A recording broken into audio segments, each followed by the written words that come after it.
Football on Off the Ball. With Sky, proud partner of our women's national football team. Don't miss Ireland take on Finland on Thursday night. Hello there and welcome to Off the Ball's preview show for Ireland versus Finland, which is kicking off in a couple of hours. We are literally on the edge of history, and I am not making that up or being overexcited about this at all. I'm Kathleen McNamee, and I will be joined this evening by former Irish internationals and absolute legends of the game, Emma Byrne and Olivia O'Toole, who are both at Tallaght Stadium right now. I will be jumping in a taxi to meet them there soon enough once we finish the show. Guys, how are you both? Very good, very excited. Good, I can hear there's a bit of atmosphere building already over there. Yeah, the crowds are outside already. Olivia came in and she was like, it's absolutely packed out there. Yeah, the buzz outside is brilliant because they have a screen, they have a band, there's millions of kids and adults. It's just, the atmosphere is brilliant. Oh, that's great to hear already, because I know, well, obviously the match sold out in record time, but I think a lot of people were worried that people might not turn up, so it's great to hear that there is a crowd building already. We will be here with you chatting about the match until 6:15, and then Emma will be joined by Nathan Murphy to give you full commentary of the game. We'll also have analysis across all the OTB channels and again tomorrow on OTB AM. So you will definitely be getting your fill if you're listening in, because we are on this train. We are going to Australia, guys, aren't we? We're all going, by the way. We were just talking about this earlier. Yeah. Yous are taking us. Me and Olivia are coming with you for Off the Ball. Absolutely. Oh, absolutely. I've been saying this constantly since we started recording and doing Koi Gig and all those different things, that if this team gets to Australia, I want to get a bus. You know the way the Dutch always have the big bus that they drive around the orange fans? Oh, that's like Josephine Hennon in the Euros with their little Volkswagen van. Loved it. Totally up for that. I think we need to have something like that for ourselves. Our preview to Ireland versus Finland is all with thanks to Sky, proud partner and supporter of our women's national football team. Outbelieve together and show your support as Ireland look to make history and reach their first ever World Cup. So guys, what stage are you both at with this? Are you nervous? Are you excited? I've been just a bundle of nerves all week, and then I feel like today I've been walking around in a bit of a daze just waiting for 7 to hit. Do you know, I'm just buzzing for it, but I just woke up this morning and I just thought something feels good today. And after the news about Niamh Fahey being out injured, I was a little bit worried. But do you know what? I just think we're in such good form. The girls are ready. The pitch looks amazing, by the way. And it's not very windy at Tallaght Stadium. Can you believe it? I'm shocked. It's not gale force winds out here. So yeah, I'm actually really excited for this game. I have a really good feeling, and we can beat them. We've already beaten them, and we're at home, and the girls are in great form. And what about you, Olivia? Yeah, the same thing. I was saying myself, the girls look ready for it and they're all up for it. And as Emma said, the pitch is in immaculate condition. So all the girls have to do is just play football and enjoy it. I just can't wait for it. I can't wait. Olivia would love to be out there, wouldn't you, Olivia? Absolutely. She's going to be scoring the goals, every goal. I feel like you both would want to be out there. Yeah. I don't know. My knees are like hurting even looking at that goal. I don't think so. I don't think I'd be able to move for 2 weeks after. Oh, of course I'd want to be out there. Yeah. Well, it's funny, as you say, about wanting to be out there, because we do actually have our Irish starting 11 has just been published. So we have Courtney Brosnan in goal. I know there was a bit of a debate earlier in the day whether she would be starting or whether it'd be Walsh. Then we have Caldwell, Quinn, Connolly, Finn, O'Sullivan, Littlejohn, Zoo and McCabe, and then Payne up front. What do you guys think about that squad? Is that kind of what you've expected for tonight? Yeah, I think so. I mean, with Niamh Fahey being out, Megan Connolly drops in there, kind of like playing as 3 centre backs. Jamie Finn, Megan. I'm glad to see Megan Campbell back. She's an absolute excellent defender, and this girl, her throw-ins are ridiculous. Like, I was watching Man City play Liverpool the other day, and the crowd was just like in awe at these throw-ins. They're better than corners, you know. Every single throw-in is a danger against Finland. But yeah, and then Rush will drop in for Megan Connolly, who's dropped back into defence. Great player. She's in good form as well. Denise obviously is in great form with her club. And then it's great to see Katie playing higher up, which is what we've been crying about for a long time. I've always said that she's a left-sided midfielder coming into the box and getting the box across and taking shots. And I'm glad that what you said about Megan Campbell as well. She deserves to be in there. Her throw-ins is unbelievable. They're actually like a corner for the girls, like, so they're setting up as a corner when she's taking throw-ins. And it's funny that she has actually gone with McCabe up front, as both of you said, because I think this is something that Irish people and a lot of the Irish pundits and analysis have been saying for a long time that we wanted to see. And Vera's always been very, very certain that she doesn't want, she wants her as that defensive side more than she wants her attacking quality. Do you think that shows that they're really going out tonight to score, and to not just score one goal, to score quite a few, that they've made that defensive change or the offensive change, Emma? Yeah, I think so. I just think the fact that Megan Campbell is back in the squad and back on the pitch, it just allows Katie to play higher up, because realistically when Megan's not in the starting team, it's kind of up to Katie to drop back there. There aren't many players that can play in that position, certainly not many players that you'd trust in that position. So the fact is Megan's back there, great defender. It allows Katie to push up. She's much better higher up the pitch, no matter what anyone says. I don't care. It's different with Arsenal as well. When she's playing left back, it's a left wing. Yeah. She doesn't have to defend as much. And Katie started off as like a centre forward. She's a striker. She's an attacking player. So I'm hoping that she'll stay higher up, because we do have tendencies to drop back a little bit too much as well. So I'm just hoping she will stay higher up the pitch. And I think Megan be more going forward as well and helping Katie, where, as you said, Katie used to have to drop back to defend more, but I don't think she will now with Megan. That's right, because Megan's very confident. They've played together for years and years, and she won't allow her to stand on her toes. She won't want her right in front of her. She'll push her up. Well, I'm excited to see how it actually turns out, and I would love a few McCabe screamers tonight if she doesn't mind too much. It's my first night ever in Tallaght, so I think I owe it. Where have you been? I know. It's hard getting over to Dublin from the west of Ireland, Emma. Oh God, this old chest. No, I'm talking about the traffic in Dublin. And one of the things that Finland pointed out in their press conference yesterday, there was Nazi Quick talking about it a lot, was Ireland's transition play and how they're very fast on the ball, and how the midfield in particular was an area that they were looking at, which I thought was interesting considering the injuries Finland had in their own midfield, with Alden and Engman both out, both general starters for the side. What do you think that they are going to do to nullify our midfield, and do you think they actually have that talent? Because it's not a particularly a team that has a lot of depth, I don't think, in the same way that we would have been in the past. Yeah, I mean, it really does depend on how we start out. At the moment, it kind of looks like a 3-4-3, or that could easily change to a 5-2-3, which I think it will kind of happen, which actually means we've only got two in midfield, and we're always overrun in midfield. We're always overrun against the big teams.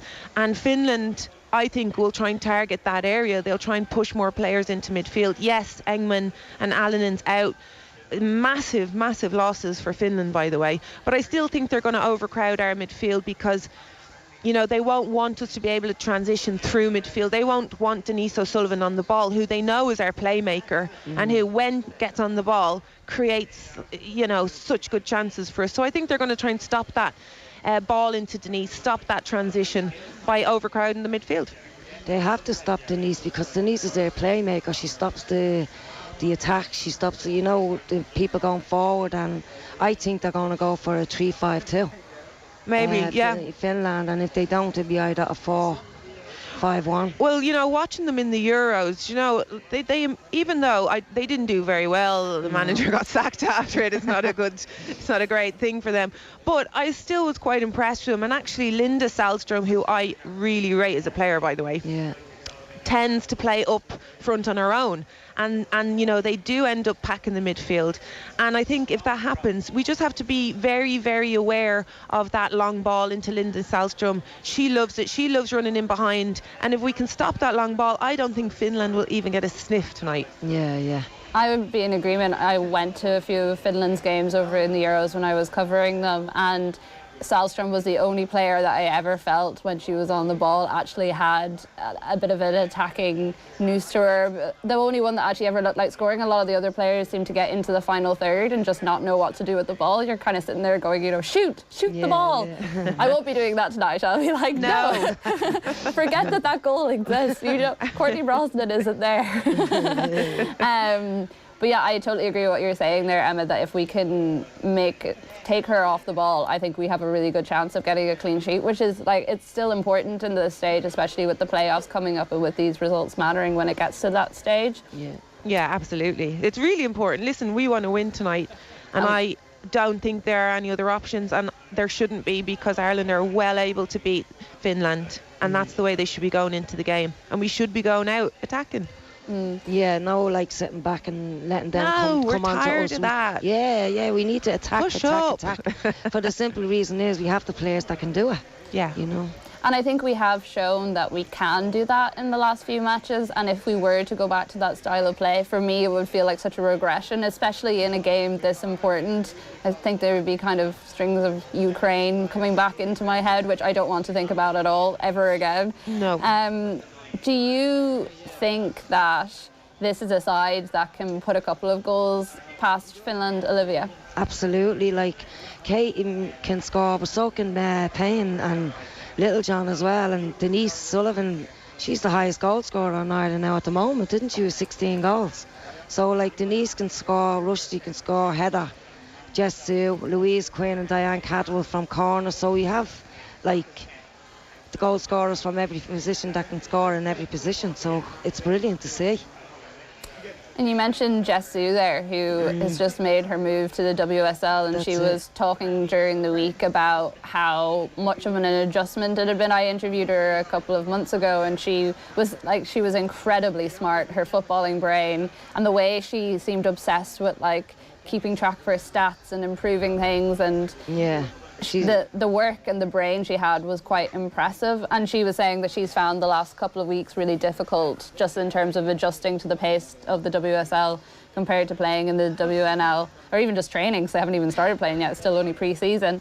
How important a player do you think she could be for Ireland in the future? Because a lot of people seem to be saying that there's a bit of a Katie McCabe in her somewhere if she gets the right player or the right manager to unlock it. Well, the right manager's probably where she's at the going. So she left I've been watching Jess Sue now the last year with Shelbourne, and why she can't adjust to the Women's League in England with the training is because it's completely different from the Shelbourne training. It's probably 100% and 80% in Ireland. But everything that she's learning is going to be better for her. She's absolutely a fantastic player. She loves taking players on. She can get the ball into the box, but she can also score as well. And she has a fantastic brain for using her feet, when to go and when to stay. And she's just a great football brain. Yeah, and you know what? People would worry if she's going to get a game. She might not get her game. She might not be a regular starter. But at the end of the day, she's going to be training with players like Lisa Evans, with Bryn's Yarsdottir, with top players coming back, and to get that experience training with these players day in, day out, it's going to be a massive thing for her. And let's be honest, there is a massive step up. There is a massive step up from the Irish League going into the WSL, and I personally would be one to push many players to go over there. And I know, Emma, you've said this before, but with Jess, when she was talking about it, she said that she knew herself that she needed some time to mature and be properly ready to go into the league. Is that the sort of thing that, should there be more structures in place, I suppose, to actually help players that want to go over and maybe help them feel like they're ready for it? Or is it just a personal thing where some players are ready to go at 16, 17, others might need to wait until they're 20, 21? No, I don't think they should wait. I think they should get over there as soon as they can. I mean, there's an academy set up over there for 16 to 19-year-olds that we actually recruited some Irish players many years ago. And it's a great setup. But, you know, for me, if I was a young Irish, I was young, full stop. if I were a young Irish player, 16, even 15, looking to further my career, I'd be getting a personal trainer. I'd be getting a specific trainer for football, for soccer.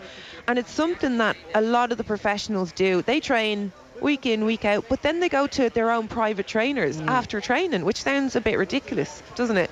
But they pay a lot of money to go to these people to perfect their skill, to hone their skill, to get fitter, to get bigger, to get better. Why aren't the Irish girls doing that? It's an option. That's what they can do, because they're obviously not getting enough in their own clubs. And Olivia, you've talked before a lot about watching these younger players and seeing them come through and seeing that the level they're at compared to even 10 years ago or further afield. Who in the Irish setup at the moment, besides Zoo, is kind of sticking out to you as a possible exciting prospect for the future? I think Abby Larkin is going to be with the Irish team for the next 20 years if she's managed right and at club level and international level, because it is hard for, I think she's 17, is she 18? 17, I think. 17, and like she's still learning, but I think she's going to be playing for Ireland for the next 20, 25 years. She's absolutely fantastic player. But I think like she needs to be managed properly to get the potential out of her skills, and that's Send her to England. Yeah, that's get her I on the boat. Oh no, you can get a plane now. 2022. That's because Emma got a boat over 20 years ago. I did. But Abby Larkin is just, I think she's going to be an excellent player. Emma, I can just see you going around to various teams, just marching players out. I'm just going to collect them all after this game in a bag. Just bring them. Yeah, no, but I've always said it, and you know, I do support Irish football. I support the league here. I hope it grows. I hope it gets better. Absolutely. But at the end of the day, if you want to see an improvement in this national squad, the players have to be playing at a higher level. Yeah. And you know, you can see the results already. The likes of Kate McCabe, great player from the beginning, but now she's a world-class player. Yeah. You see the likes of, you know, Niamh Fahey went over, Denise is in America. The players that have gone are reaping the rewards, and they're improved tenfold. Well, just in the last 3 months, there 4 girls is that they're moving from Shelbourne to the WNL in England, like, so. Yeah. It can only be good for Irish international. It's soccer. definitely I feel like it's a growing trend, especially in the last while. I've noticed it a lot, and I mean, it's great to see. And even just as a supporter or a fan, I think it makes the league a lot more interesting for us as well. Because every week you're tuning into maybe teams that you might not necessarily support, because you want to see how the Irish contingent are getting on. Yeah. And I want to ask you about the goalkeeping situation, because obviously Vera had made her comments before about not necessarily planning on playing Brosnan and then having to because Walsh was injured. Did you expect her to start tonight? Yeah, I did expect her, to be honest, and I'm not going to say anything else because I was like, no, she shouldn't start. She doesn't play for a club. I think there's no way a goalkeeper should start for the national team if she's not starting for a club. But she proved me wrong. She started against Sweden. She was absolutely brilliant, wasn't she, over in Sweden? Excellent. Absolutely fantastic. Best player on the pitch for me. So, no, I'm not going to talk down about her anymore. She deserves to be on the pitch. But I will say, I haven't never spoken to the girl, but I'd love to know why she's staying at a club that she's not playing, because as a goalkeeper, it's so important to get minutes under your belt. Do you think this season, though, that she is going to start? Because I know in the pre-season, like, she started against United, and if you look at the keepers that Everton have this year, she probably would be the top pick. Yeah, I mean, she should be starting, because their first choice keeper went to Man City, which I didn't understand either, because she's second choice at Man City. What's the story with all these keepers going and sitting on the bench? But anyway, Sandy MacGyver left Everton. She went to City. She's not going to play over their first choice keeper. So maybe it is Courtney Brosnan's chance to step in. But the problem is that the other keeper they have in the squad is an England under 21 or England under 20 keeper. So, you know, it's just a case of is Courtney going to get her game over there? You'd imagine so, especially after her performances with Ireland. But Emily Ramsey's come in there for Everton, who was on loan to Birmingham, who did really well. So why is she being called back? You know, obviously the manager has seen something she likes in her as well. Yeah, it's a difficult one, especially with the way Everton has been set up the last couple of seasons. I mean, I think like nearly 10 players have been moved out of the club over the last couple of months. So, and with the manager situation as well, where people just aren't really sticking with it, it's kind of it seems like a hard place to be, but also somewhere that Courtney seems to have had quite a lot of luck, in the sense that she must have found something there that helped her, because I mean the player that she is now is entirely different to the player that she was a year and a half ago, and that can't all be put down to just the national side, because obviously you're not training with them day in, day out, so it's either personal perseverance or it's something that she's found in the club with the coaching staff there. Yeah, absolutely. And we spoke about how important it is to have a good coach, and I actually met my old goalkeeping coach, and he was given out to me because apparently I said there are no good goalkeeping coaches in Ireland. Well, if I did, I didn't mean it. I just meant there are very few. That's the Emma Byrne official retraction from what she said. But I think you are. I mean, I think a lot of people would say it's not just an Irish problem, it's a problem across the sport, and it's only now we're properly getting to a stage where, you know, clubs and national teams are having proper access to proper goalkeeping coaches, and it's being treated as less of an afterthought, which it never should be in the first place, because it's literally a very important position. Looking at the other side, looking at Finland, for me, Korpela was one of the most impressive players on that Finland side during the Euros, and I think if we are going to have a good night, we need to hope that she's not on the same form. I think she conceded 8 goals throughout the whole tournament, which it's not great, but considering the level of defence she was working with, it also was quite good. Do you think that she is a threat to our goal scoring tonight, Olivia? No, not really. Like as Emma said, if she's kept quiet, you know, like obviously she's a good goalkeeper, but I think she's afraid at corners to come out for the ball, and you know. No, she is, and to be honest, I was watching her a couple of times for Tottenham, and I mean, there's nothing to worry about, put it that way. I'm just going to say it in a nice way. There's nothing to worry about. We're going to score goals tonight, and that's it. How many goals are we going to score, Emma, to put you on the spot?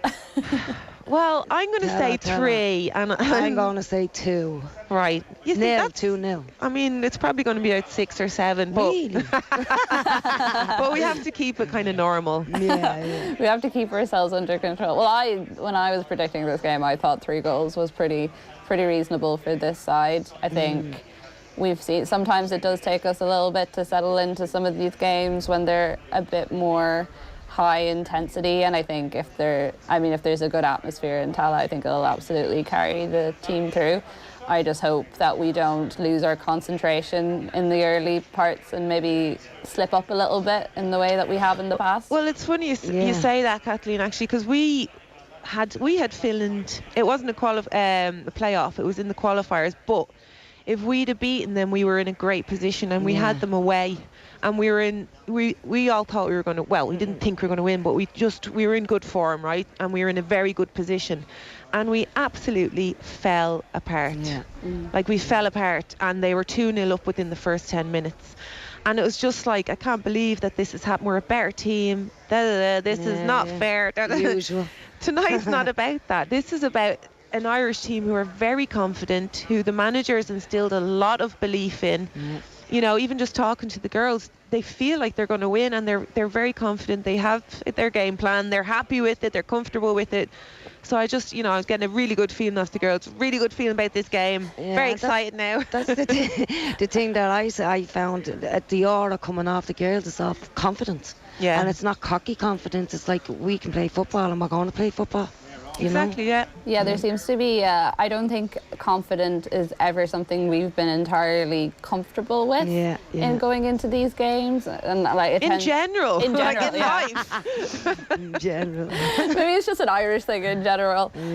But there's been a quietness or something around it, like a peacefulness with it this week, which I thought has been nice to see, and I hope it translates today. And it reminded me a lot of Katie McCabe after that Sweden result, where everyone was going crazy because, I mean, it was an amazing result and not one that we expected. And she was just kind of like, it's another football match. We did something on we didn't win, so like, I don't know why everyone's so excited. And it almost feels like that sort of energy is in the team this week, where, you know, they're looking for their top performance and nothing other than a win will do, but also they know they can go out there and they know they can get it and they know they can be that good. Yeah, I mean, for me, it just feels like it's time, you know. Yeah, it's Ireland's time. We're kind of sick of being nearly got there, nearly did it. We were unlucky. There's no more space for that anymore, you know. And after watching the Euros all summer and watching these teams, watching Finland, watching teams that we know we can beat, it's just so frustrating. Yeah, watching Northern Ireland and the Euros and Scotland, who we beat comfortably like 3-5 It's a real kick in the teeth, to be honest. Yeah, when you see these, I couldn't believe Northern Ireland was in it and we weren't, because we beat them so many times. Like. Exactly. Especially because they beat Ukraine to get there as well. Yeah, you know. I mean, it's enough. It's enough. Yeah. We've had enough. So they better go out and win. This is their time, and that's it. Yeah. And the Finland lineup has just been put through. So we have Korpela in goal, and then at the back we have Piki Jämsä, Kuikka, Westerlund, Koivisto, then Kalanen, Sumanen, Antinen, and then Oleng, Salstrom and Rantala up top. So they've gone for two at the top, which is interesting, because normally it's just Salstrom up there. Yeah. I think we'll end up with that. I mean, they changed their formation, 4-4-2, 3-5-2. But I think Linda Salstrom will be that lone ranger up there, and the rest will drop into midfield. The target woman. And do you think, because a lot of Finland's goals tend to come from dead ball situations, they like a nice set piece, and when they can pull them off, they're quite good. And obviously we know we don't have Nifahi in the back, but still we have pretty good options in replacement. Do you think that that's something that the squad will have been working on this week and making sure that they're there ready to defend those set pieces? Well, if you look back on the game that we had against them in Finland, their corners and their set pieces was the only problem that Ireland had when they were playing. And I think if they look after that, Louise and the girl, Megan Connolly, if they look after that at the back, then we'll have no problem. Yeah, no, I think it's something they'd have worked on, but I mean, there's not much to work on. You just have to win your headers. Yeah. That's it. Yeah. Don't make mistakes. I'd be interested to know how they're going to pick up. Are they going to pick up individually? Are they going to zonal? I hope it's individually. Yes. And just don't make your mistakes. And you're asking a lot of your keeper as well, which Brosnan needs to control that 6-yard area. She needs to be dominant in there. And this is where I would be a little bit worried when you're not playing a lot of games. Do you have that confidence to come out and clear the ball? But hopefully we won't even get to that. They're not a good goal scoring team. They scored one goal in the Euros. That was Salstrom from a mistake from Spain. So in the first minute of the first game. It's a lot of minutes to go without scoring for the rest of the tournament. They're not known for their goal scoring, so hopefully they won't find that tonight. Well, definitely. And I'm not hopeful that they will, to be honest, and even I don't think that the coaching situation would have been all that much of a surprise to many of them. I mean, even before the Euros happened, there was a lot of talk of Signal leaving, so I don't know if it's something that's going to affect them, whether it's a bounce or whether it's bringing them down. I think it could be one of those situations where they knew it was happening and it's all going to be pretty normal for them. Just a word for Nifahi, because obviously she's not playing tonight. One of the great Irish players. What will we be missing without having her there tonight? Well, Neva's so much experience. She's playing really well lately. It's such a shame for her. Again, I saw her, they were playing Man City on Saturday, which is the game where she got her groin strain from. And she was just bossing it back there against top players, and I just thought, she's in really good form. It's perfect timing for Ireland for her. And you know, she works so hard. She's such a professional to play in these games. So you know, she's pretty devastated she's not involved tonight. But you know what? You have Diane Caldwell back there who when has been called upon, has done a great job. Louise will have to take over, you know, that control, that kind of captaincy back there, which she's more than capable of. So yes, we will miss Niamh Fahey. We'll miss her a lot, but I'm suspecting that we won't need to talk about defenders tonight. No, please God. No, hopefully not. Hopefully not. We've had enough time talking about Irish defensive woes, so hopefully that is not the case at all. I just want to spend my time talking about very nice goals and nice one-touch play and the like. Nice football. Yeah, and we've mentioned it a few times, and it's been mentioned a few times in the coverage in general over the week, and that's Vera Pauw and what she has brought to this squad. Do you think that she was the right person that came in at the right time to a particularly good squad, or a squad that needed that final little piece, or is she the sort of manager that if we'd had her 5 years ago that we could have maybe qualified for Euros, or we could be a little bit further on, I suppose, in the development of the national side? I just think it was such good time, and you know, it was a really difficult time for us as a team. You know, we changed managers, then that manager left. We're not going to talk too much about him. And you know, when I heard about the initial appointment of Vera Pauw, I was so excited because I know girls that have played under her in Scotland and in the Netherlands, and they couldn't speak any higher about her. Like, they had just so much respect for her. I knew she was quite direct in speaking, which is what I think the girls needed. You know, they just needed a little bit of direction. They needed straight talking. They needed, you know, very specific information, which I think she's very good at. And of course, she brings that positivity. She's been a success wherever she's gone, and she expects it here. Like, it's expected of her, and she expects it of the players. And I just think it's brought a really nice environment to the team. Yeah, and I feel like she's at the girls' confidence is that they believe in themselves now. Where we were going in against Finland now probably 5 years ago, we'd be expecting them to get beat. We're expecting them to win now because they're full of confidence and you know. So I think it was the right decision, and I think she's after doing brilliantly since she came in. And I love the fact that she picks girls off the Irish League in Shelbourne, Wexford and Galway at loan. She's picking girls, so she's not only picking girls that play for the likes of Arsenal, Man City and West Ham. She's picking girls that play for Shelbourne, Galway, Wexford, and I think it's brilliant.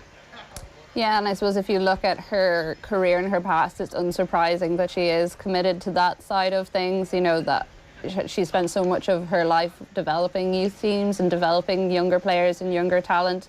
And say you look at the likes of Abby Larkin, seeing those players coming through is very exciting for the team, because I don't know in the past, even like in the last 2 or 3 years, would we have had as much confidence in what was coming behind. You know, I feel like a lot of people were looking at the likes of Katie McCabe and Denise O'Sullivan, and yes, they're like, you know, generational talents, but you also like to know that there's someone coming up the other way, or you know, that you still have an exciting crop of players to look forward to. And I mean, you've seen it on the men's side the last few years. There's been a lot of talk about the fact that talent wasn't looked after and that talent wasn't nurtured in the way it could have been over the years. So I think that she's committed to that and seems to have a good team back in Ireland from what I've heard, because obviously she's not based here, so she is very dependent on the staff around her to make sure that the women's league here is being covered and that they are seeking out the players that they want for the national side.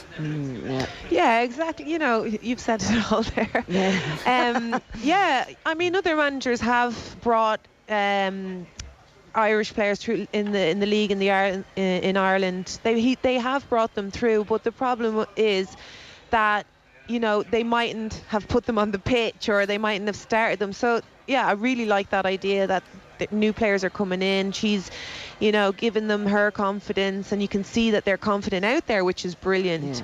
But yeah, I just think a great person to have around, and in general the girls really like her, and that's really important for the players to actually like her and want to learn from her.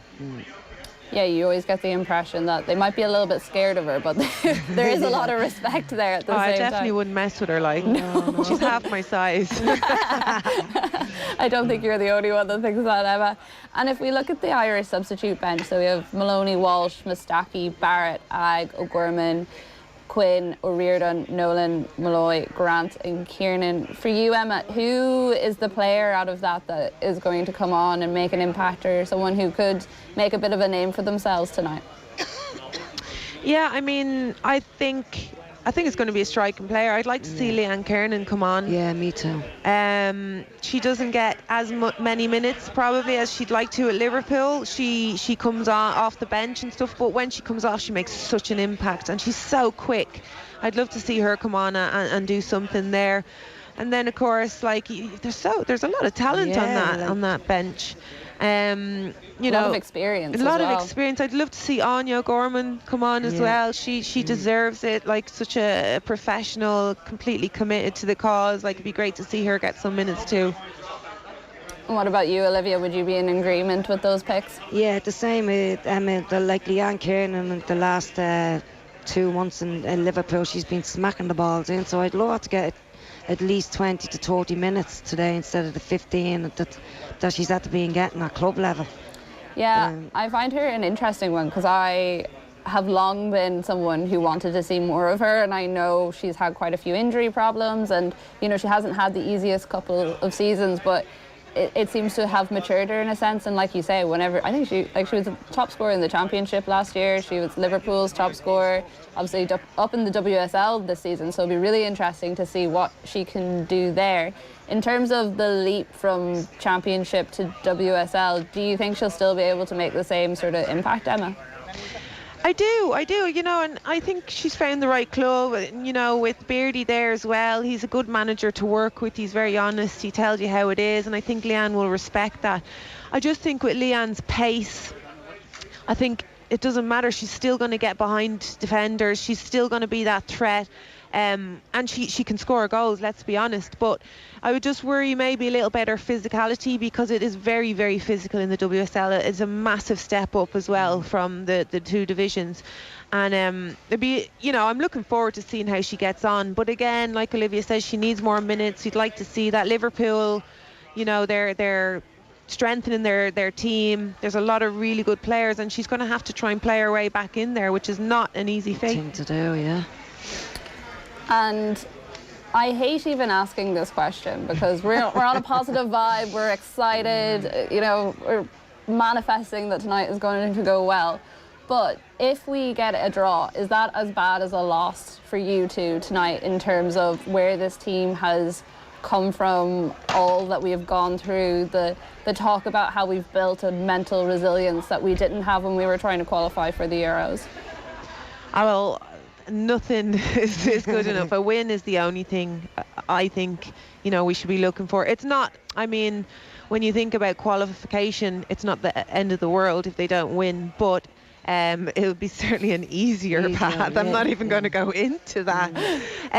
But, you know, as you said, I think, you know, everyone's coming. It's going to be a full house tonight after the Euros. We want to see Ireland play their best. Ireland need to show that they can compete at the top level, and they have to be beating teams like Finland. It's just, there's just no way about it. They have to beat them. They have to show that they can beat these teams, and they have to start getting into that mentality and that stride of winning.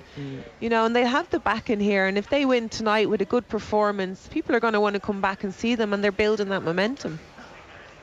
Yeah, I thought it was interesting. I had a lot of people asking me today. I got a few people who didn't get tickets, who didn't realise that how popular the team had become and that it would sell out in such a quick time. You know, when can I go see them again? When can I see them on a bigger stage? What is happening? So it's nice to know even from that side of things that it's building. I mean, I know there were tickets floating around today, and anytime I mentioned it to someone, they were snapped up straight away, which I love to hear, and I'm hoping that there'll be a nice crowd in attendance tonight. I can kind of hear it in the background where you guys are, that sounds to be a nice atmosphere still building in the time that we have been talking. Yeah, it's building up big time. Like, you can see the stands start to get full, and as I said, outside is buzzing with the band playing and the screen showing repeats of the games that the girls have played already, Sweden and Finland. And I've seen people in League Cup with Ireland shirts on today. Yeah, and you never see I wanted that. to ask them if they were going to the game. But Yeah.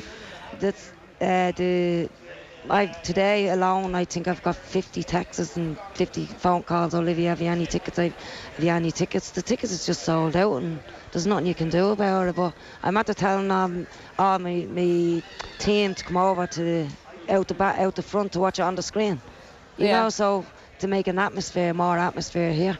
So. No, definitely. I was the same. I was walking around Stephen's Green on lunch earlier, and I saw quite a few Irish jerseys and like quite a few little kids wearing them as well. And I was like, oh, this is so nice. I've never had this experience before where it actually feels like there's a proper atmosphere around town. And I mean, I can't wait to get out to Tallaght and actually experience it myself. I know both of you guys kind of said what you were going for earlier, but Emma, you said 3 goals. I'm going to Olivia, say 3-0. Yeah, 3-0. Olivia, are you going to go for a 2-0? 2-0, yeah. No goals conceded. That's all we don't want. That would be nice to get a proper clean sheet. Yeah. Our preview to Ireland versus Finland is all with thanks to Sky, proud partner and supporter of our women's national team. I'll believe together and show your support as Ireland look to make history and reach their first ever World Cup.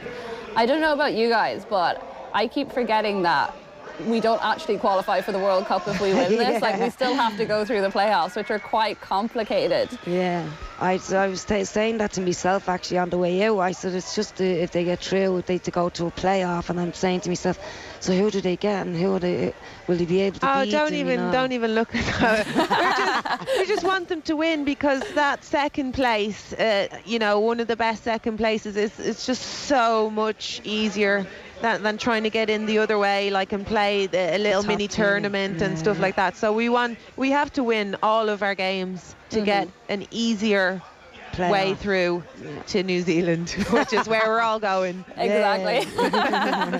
I can't wait for the trip. I feel like it's going to be my cry. Even just getting to Australia and New Zealand alone. It'd be brilliant. 24 hours of pure crack and chat. Brilliant.